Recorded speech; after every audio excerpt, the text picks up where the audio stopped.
दोस्तों 95% हार गई थी दिल्ली की टीम, फिर आया ऋषभ पंत का तूफान। स्वागत है दोस्तों आप सभी का हमारे यूट्यूब चैनल क्रिकेट देखो जी में। आज की इस वीडियो में हम आपको बताने वाले हैं कि आईपीएल का एक और रोमांचक मुकाबला राजस्थान और दिल्ली कैपिटल्स के बीच खेला गया, जहां इस मुकाबले में दोनों ही टीमों के बीच हमें कांटे की टक्कर देखने को मिली। इस मैच में दिल्ली की टीम लगभग मुकाबले को हार ही गई थी, लेकिन फिर कप्तान ऋषभ पंत ने आतिशी बल्लेबाजी करते हुए किस तरह से मुकाबले को पलट दिया, पूरा हाईलाइट आज की इस वीडियो में पूरी तरह से विस्तार से बताएंगे। लेकिन उससे पहले अगर आप भी दिल्ली या फिर राजस्थान के जबरे वाले फैन हो तो इस वीडियो को एक लाइक जरूर करें और कमेंट करके जरूर बताएं आईपीएल 2022 में आपकी फेवरेट टीम कौन सी है। तो चलिए दोस्तों बिना वक्त गवाए हम इस वीडियो को शुरू करते हैं।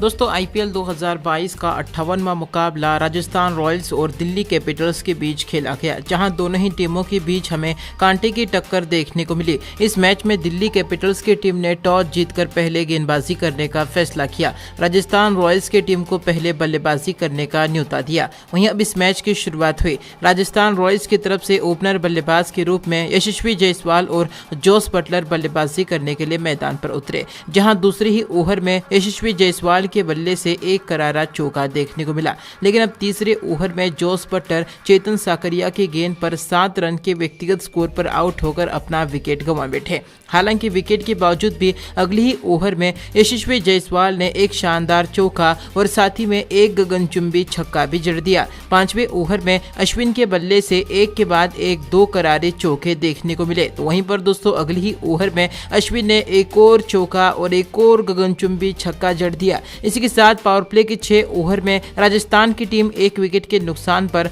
43 रन बना चुकी थी। 7वें ओवर में मिचेल मार्श ने 6 रनों का किफायती ओवर निकाला। तो वहीं पर इसके बाद 8वें ओवर में कुलदीप यादव ने भी सिर्फ 5 रन खर्च किए। अब 9वें ओवर में यशस्वी जायसवाल अपना विकेट गंवा बैठे और 19 रन बनाकर पवेलियन लौट गए। हालांकि विकेट के बावजूद भी इसी ओवर में नए बल्लेबाज देवदत्त पडिक्कल ने 2 करारे चौके जड़ दिए।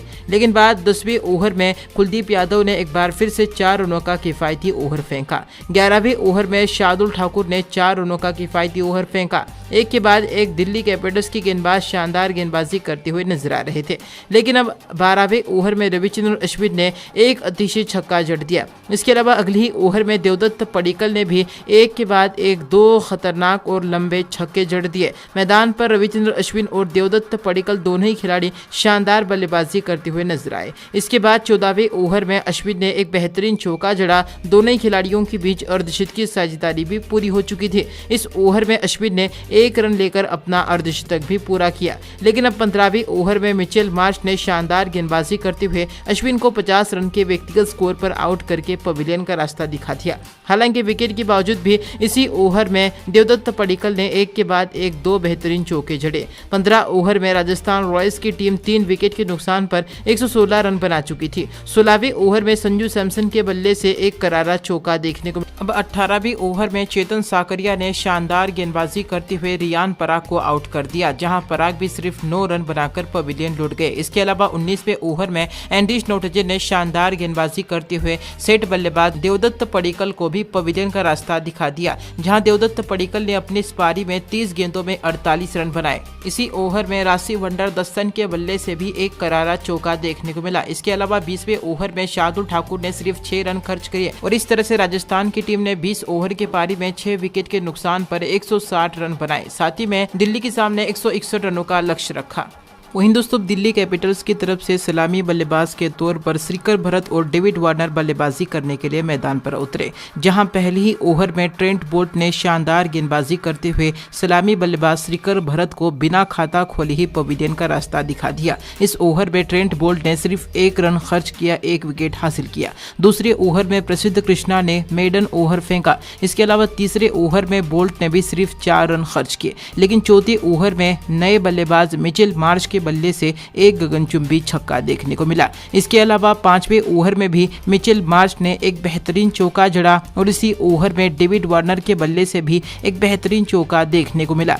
लेकिन अब एक बार फिर से छठे ओवर में मिचेल मार्श के बल्ले से एक अतिशय छक्का देखने को मिला, जहां 6 ओवर के पावर प्ले में दिल्ली की टीम 1 विकेट के नुकसान पर 38 रन बना चुकी थी। 7वें ओवर में मिचेल मार्श ने एक और गगनचुंबी छक्का जड़ा और इसी ओवर में एक और गगनचुंबी छक्का जड़ दिया, यानी कि 7वें ओवर में दिल्ली की टीम ने कुल 16 रन बटोर लिए। इसके अलावा 8वें ओवर में अश्विन ने सिर्फ 2 रन खर्च किए, लेकिन 9वें ओवर में वार्नर के बल्ले से एक और खतरनाक छक्का देखने को मिला। इसके अलावा 10वें ओवर में मिचेल मार्श ने एक बेहतरीन चौका जड़ा, जहां 10 ओवर में दिल्ली की टीम 1 विकेट के नुकसान पर 74 रन बना चुकी थी। 11वें ओवर में मिचेल मार्श ने खतरनाक बल्लेबाजी करते हुए एक गगनचुंबी छक्का जड़ दिया। जी हां, डेविड वार्नर और मिचेल मार्श के बीच अर्धशतकीय साझेदारी पूरी हो चुकी थी और मिचेल मार्श ने भी अपना अर्धशतक पूरा कर लिया था, जहां 13वें ओवर में मार्श ने एक बार फिर से बेहतरीन बल्लेबाजी करते हुए एक के बाद एक 2 करारे चौके जड़ दिए। इसके अलावा 15वें ओवर में डेविड वार्नर ने भी एक बेहतरीन चौका जड़ा, जहां 15 ओवर में दिल्ली की टीम 1 विकेट के नुकसान पर 114 रन बना चुकी थी। 16वें ओवर में डेविड वार्नर ने एक और खतरनाक चौका जड़ा। इसके अलावा मिचेल मार्श के बल्ले से भी एक गगनचुंबी छक्का देखने को मिला। वहीं दोस्तों 17वें ओवर में मिचेल मार्श के बल्ले से एक और बेहतरीन चौका देखने को मिला। इसी ओवर में मिचेल मार्श ने एक और खतरनाक छक्का भी जड़ दिया और इस ओवर में वार्नर ने भी एक बेहतरीन चौका जड़ा, जहां 17वें ओवर में दिल्ली की टीम ने कुल 15 रन बटोर लिए। आखिरी की 18 गेंदों में दिल्ली की टीम को जीत के लिए सिर्फ 17 रनों की जरूरत थी, लेकिन 18वें ओवर में युजवेंद्र चहल ने शानदार गेंदबाजी करते हुए मिचेल मार्श का शिकार किया, जहां मिचेल मार्श ने अपने इस पारी में मात्र 62 गेंदों में 7 छक्कों की मदद से 89 रनों की विस्फोटक पारी खेली। लेकिन इसी ओवर में नए बल्लेबाज और कप्तान ऋषभ पंत ने आते ही एक के बाद एक 2 गगनचुंबी छक्के जड़ दिए और अगले ही ओवर में डेविड वार्नर ने 3 रन लेकर मुकाबले को जिता दिया। जहां दोस्तों डेविड वार्नर इस मुकाबले में बेहतरीन बल्लेबाजी करते हुए 41 गेंदों में 52 रनों की पारी खेलकर नाबाद रहे और दिल्ली की टीम ने इस मुकाबले को 8 विकेट से जीत लिया। दिल्ली की जीत पर आपकी महत्वपूर्ण राय क्या है, उसका जवाब आप हमें कॉमेंट करके जरूर दें। धन्यवाद।